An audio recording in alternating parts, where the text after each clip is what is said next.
The talent and depth at the top end of the ladder showed out in round 7, with plenty of injuries across the league. Having strong players in reserve to come in and do a job is critical. Equally so is the efforts of your top line players against the oppositions, and over the weekend, the sides who won all got big contributions from their own star players. The weather is now turning cold and wet, and this might be the start of the grind period as we enter the winter months. The talent and depth of squads was on display for 3 teams in their great showings. Do Collingwood have the best 22 in the league? If you look at it on paper, it's hard to find another team that is better. Experience, perhaps the best player in the competition in Nick Dacos, and class all around. That first half, especially in the wet conditions, saw so many of the Collingwood players use the ball like it was a dry day. Essendon weren't bad at all, and even fought back to hit the lead in the third term through their own young stars in Nate Caddy and Isaac Kako, but a switch was soon flicked and Collingwood controlled the game and won by 41 points. Steel Sidebottom's rejuvenation continued on with a 15 clearance masterclass, and the Dacos brothers keep keeping on. 6 wins on the trot, and the number 1 seed right now is the oldest and most experienced team in the competition. Now they might not have the best squad in the AFL, but who has a better midfield than the Western Bulldogs? And that's with Adam Treloar close to a return. They mauled St Kilda in the clinches last week and beat the Giants in the clearances by 22. It's a group that bats so deep. Liberatore and Kennedy are the Bulls inside. Kennedy himself is having a remarkable career best season. Bonampelli and emerging star Joel Frazier can play inside and out, and Ed Richards has great leg speed and a devastating drop step in the middle of the field. Throw in Riley Sanders at half forward, who has clean hands and strong decision making, and it's a near perfect modern day mix. James Harmes, when he has played, has contributed on the wing alongside draft steal Sam Davidson and Bailey Williams, albeit he played defence against the Giants.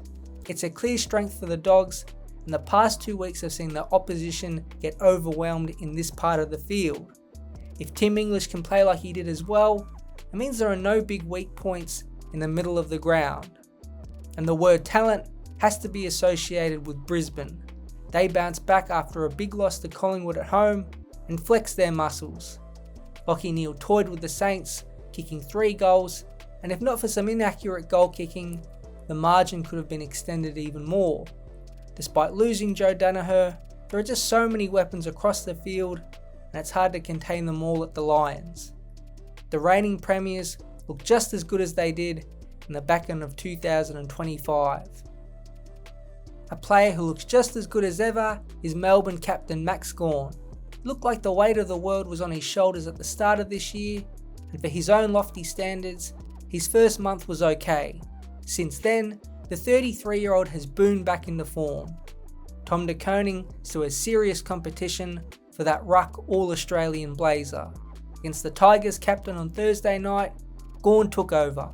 25 disposals, 9 marks, 34 hitouts and 6 clearances, and he was by far the best player on the ground. He just stood in the hole or long down the line and ate up most of Richmond's long balls. His value was shown even more when he was rested for the final minutes as the Tigers piled on some late junk time goals. His performance sparked the question about where he sits in the AFL rucks all time, and it's hard not to put him at number 1. 7 All-Australians, a premiership and 2 best and fairest right now. It's a huge CV for any player, let alone a ruckman, and Gawn is once again leading this Melbourne team up the ladder with his play. A couple of the round's big winners include Fremantle and Carlton. Freo looked the goods at home after that close loss to Sydney. They beat up Adelaide in the contest, especially early, and are getting big efforts from their stars. Andrew Brayshaw is at the top of his game in 2025. He's the second highest rated player in the competition, and he's not just racking up big disposal counts, but using his legs in space and driving forward. There was also an important bounce back for Sean Darcy, who got monstered by Gawn in round 6, and with Luke Jackson set to return, the ruck dynamic will now be back on the agenda. With St Kilda at Marvel to come, it's a good opportunity for Fremantle to get some momentum away from the Optus Oval and get a valuable away win. The Blue Boys might be back in town, 3 wins in a row and a scalp they needed to back up their wins against weaker sides. They were great. They limited Geelong to low 40s in terms of inside 50s, and their best players outplayed Geelong's. Cripps and Walsh turned back into Batman and Robin, with Hewitt arguably still the best on-baller that Carlton have. Curnow kicked 3 goals and is slowly getting better, but the star of the show was Big Harry Mackay. We all know he took short-term leave and then got concussed against West Coast, so to have 19 disposals, 12 marks and kick 3 goals did him the world of good. His confidence should be well and truly back. Carlton weren't far off it in their first month.